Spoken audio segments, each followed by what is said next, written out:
So, good evening, everyone. This is John Rollins. I'm here with the S.T.R.I.V.E sessions for today. Today is Wednesday, and we are here to bring strategies to remain informed, strategies to remain victorious, strategies to remain empowered. We are in our Pursuing Wisdom series, and we are in week 13, I think, 13 or session 13. The strategy to remain informed, victorious, empowered, the S.T.R.I.V.E series is intended for those of us who are believers, those of us who are in the body of Christ, those of us who are determined to live our lives here on earth in the best version of ourselves. This is an assignment that was given to me by my senior pastor, Pastor Horace Mingo of Jesus People Life Changing Church, and I embrace it. I actually am excited to try to share some information that I hope will be of some value for you. I want to do a real quick recap of some of the things that we talked about in the previous sessions, and then we'll talk today on, I think, an interesting topic. And let me go ahead and qualify my statements today. This session that I'm going to share with you today is going to be heavily dictated by my opinion. And I believe that if a person is sharing an opinion, they need to state it as an opinion and it is not fact. In my book, Social Wisdom for an Unsocial World, I say opinions are like discounted objects at a garage sale. Many times they are worth more to the person who is giving them than the person who gets a chance to receive them. So you may put on your item at the garage sale, you may want to sell it for $8. Somebody will come along and say, well, I'll tell you what, I'll give you $2 for it. You think it's worth a lot. The other person gets to choose whether they value it the same. So I'm going to be sharing some opinions on today. But I believe that as I go through it, you'll see that I may not be that far off base. Okay, but let's recap what we talked about in some of our previous sessions. The first session we did with the Pursuing Wisdom series was trust and reverence God. It all begins with a relationship with regards to wisdom. It all begins with a relationship with the Father. The scripture said that wisdom was there when the world was being found, when the foundations were being established. Wisdom has always been on the scene. The second session was to choose your friends wisely. Be careful of the people that you bring into your circle. The two types of people, lifters and leaners. People who make deposits, people who make withdrawals. Make sure that the people in your life are people who are adding value. Make sure that you're adding value to the other people. The third thing is you want to listen to some of the positive messages that you've heard repeated throughout your life. There's this, and you're going to hear this a little bit on today. Life really isn't that complicated. Okay. Step 4, know a good gift when you see one. And we said that wisdom is a gift. It's something that not all people have. And so if you know a good gift when you see one, you will appreciate it when you're in the presence of that good gift. Step 5 was the key to a long and satisfying life. Truthfulness, honesty. Those are things that will help you to live a life. Humility, a life that you can enjoy while you're here. Step 6 is want it bad enough. We talk about being determined, going after those things that are of value, those things that mean something to you. If you really, really want the milk, step 7 says, buy the cow. There are no rewards. There is no reward for saying that you've had the most sexual partners. Okay. But there are a lot of consequences if you are a person who is going out and you're just not giving thought and concern to how you're spending your intimate life, your physical life with regards to sex. Step 8, your signature on that piece of paper makes you responsible. We're talking about credited with that one. You want to be careful when you co-sign for people, and you want to be careful when you go out to ask someone to co-sign for you. Both of you are mutually equally responsible for the purchase and the payment. Step 9, we talked about our habits. Regardless of how strong you think you are, there's always someone and something stronger. No one, I've yet to find the person who is more powerful than their habits. Step 10, half a mind that is open is better than a whole mind that is closed. If you are unwilling to embrace new ideas, you will be the same person or probably worse next year than you are this year. If you're going to continue to be progressive, you're going to continue to move forward, you have to have your mind open to new ideas, new possibilities. Step 11 was although a stolen candy, although sweet, it is still stolen. If we try to justify our actions by trying to give it a good picture, of trying to paint it in a positive way, if the actions are negative, the actions are wrong, it's not going to change a thing. And today we want to talk about a tale of two lives. Talk about the difference between life and living. You see that in our title for today. And so I said I would give you some opinion. One of the things that I've come to appreciate as I've had these revolutions around the sun is an understanding that life really is not that complicated. Life, by definition, life is the period that follows birth, that precedes death. That's what life is. A person is born, the person dies. The difference between death and life and death, the time that we're born, the time that we die, that's life. And life is something that's available for plants. It's available for animals. It's available for humans. Life is not that complicated. There's going to be a time when we're born. According to Ecclesiastes, there's a time that we're going to die.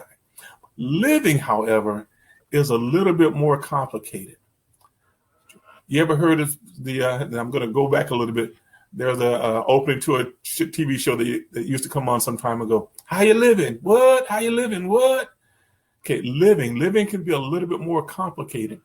And I think that is in our living, if we make choices based on the wisdom, we can actually simplify even living. Life isn't that complicated, but living doesn't have to be that complicated either.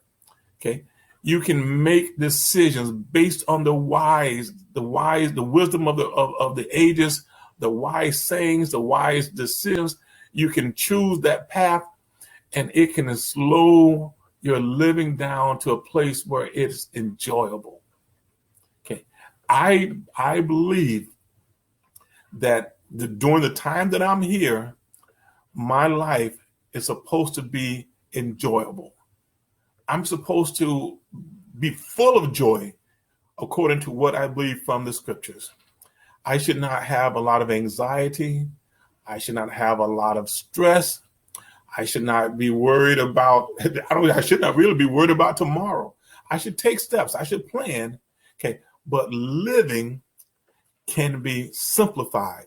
All right. And so what I want to go through today is a tale of two lives. Talk about a foolish person and how he or she may live their lives, and a wise person. And I think I'm going to be able to contrast the difference for you here in a way that will make sense. So first thing, let's talk about children. A level-headed child. You all know I work with a lot of youth.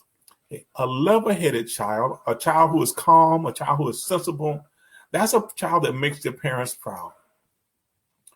A rebellious child, a person who has this disposition or the tendency to resist authority, to resist control, to resist convention.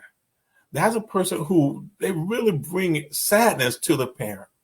Okay, so what are the two? You can be a calm and sensible person, and you can have a living, your time while you're here on this earth can be pleasant. But if you want to fight the tide all the way, it's going to come with difficulty. Tell of two lies. Ill-gotten gain. Cheating to try to get stuff. Cheating to try to get ahead. Being deceptive. Trying to get one up on person. Okay, that's short-lived. Whereas right living brings lasting happiness. You've probably heard of the people who are able to sleep peacefully at night because they know that what they've done it the right way.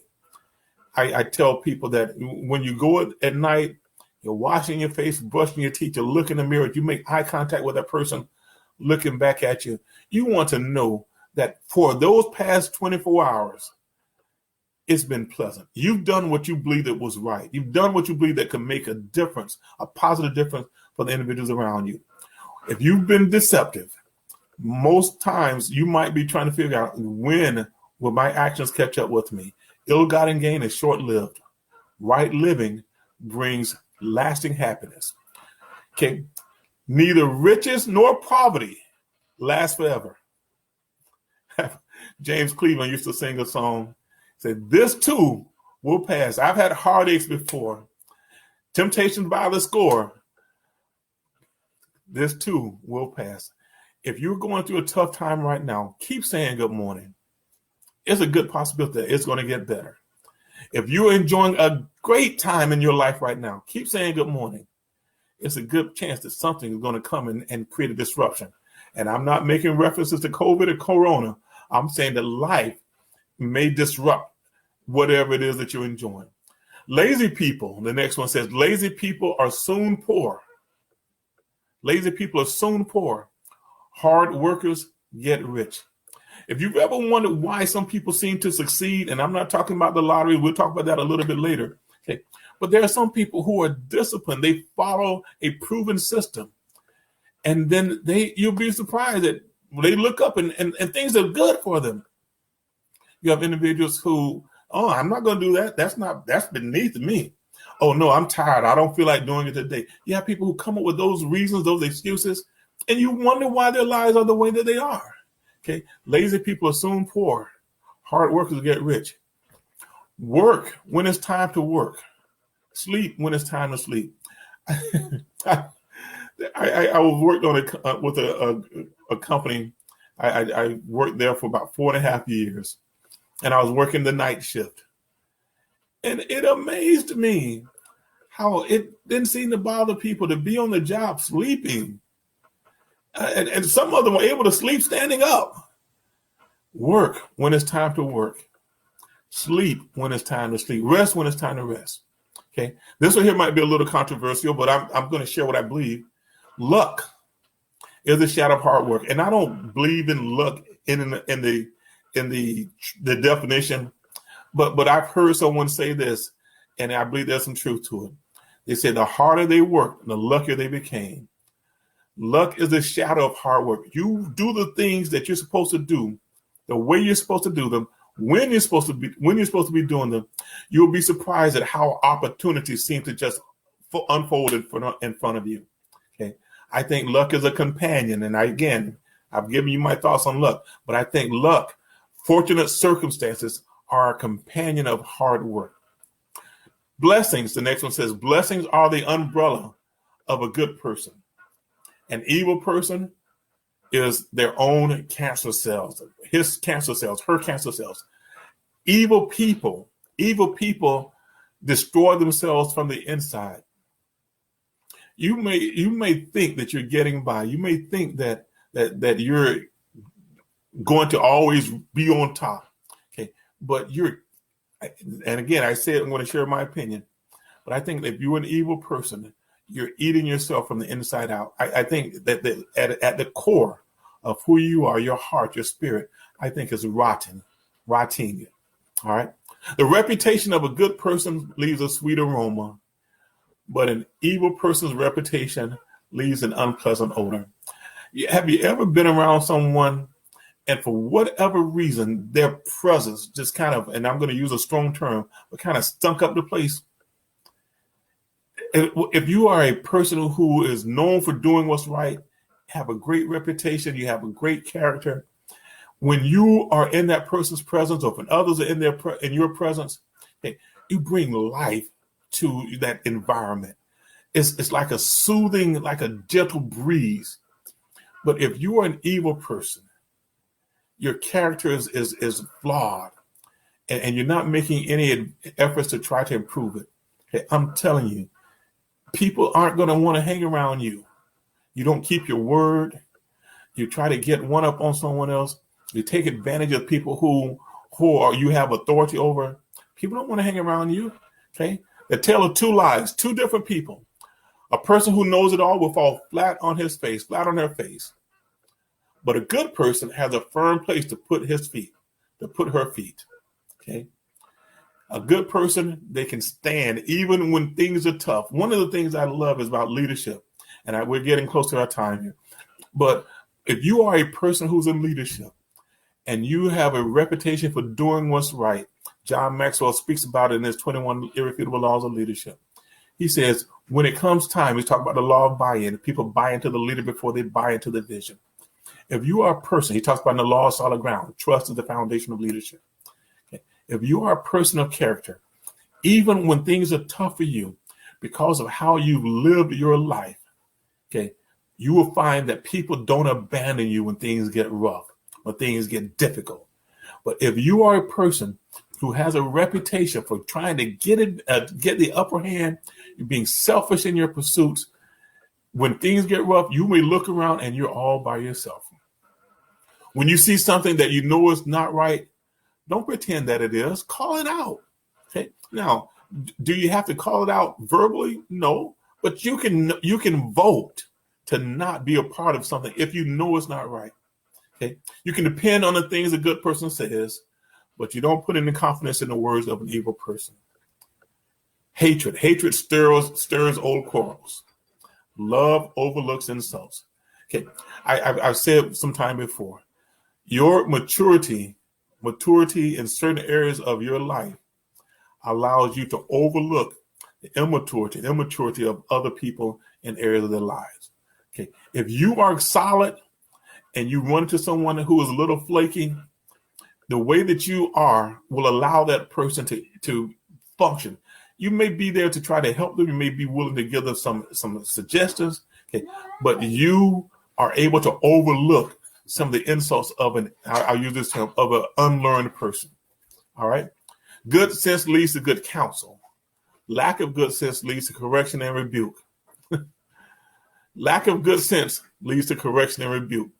If you didn't do it right, you can expect somebody to come and say, hey, no, that's wrong. No, that is not the way it's supposed to be done. A good person knows when to speak and when to be silent. An evil person talks all the time without giving thought to the words that are coming out of their mouth. There's some people who talk just for the sake of talking. I don't know if they just love to hear them. I'm not sure why. Okay, but a good person knows, you know what, this is probably not the time to be quiet and to listen. A person who is evil, they're just going to talk and talk and talk. Wealth could be a strength. Poverty could be a curse. Use your earnings to do good, not evil. The road that leads to an enriched life can be found by letting people help you out. I mentioned on last week, we need people. No one is an island. Every person who is here today could benefit from having some good people in their lives. You can benefit. The road that leads to an enriched life can be found by letting people help you out. If you won't listen to people who know the right thing, you will never find that road that leads to life. Okay. And there's some more stuff here. I'm going to stop because I try to stop this in about 15 minutes. Okay. But I'm talking about a tale of two lives. Life versus living. How you living?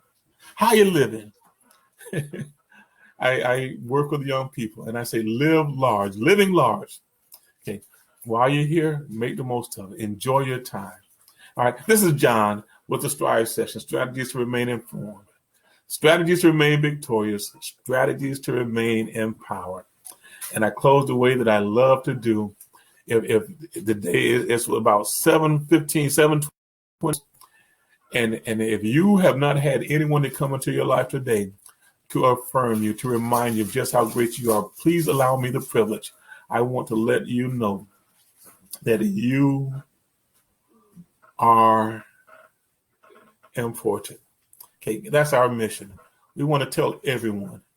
We don't want to exclude anyone. We want to reach someone with that message. This is John with the S.T.R.I.V.E session. Hopefully I've given you something that you like to do. Share the message, add your comments, and we look to see you next week. All right, you all be blessed.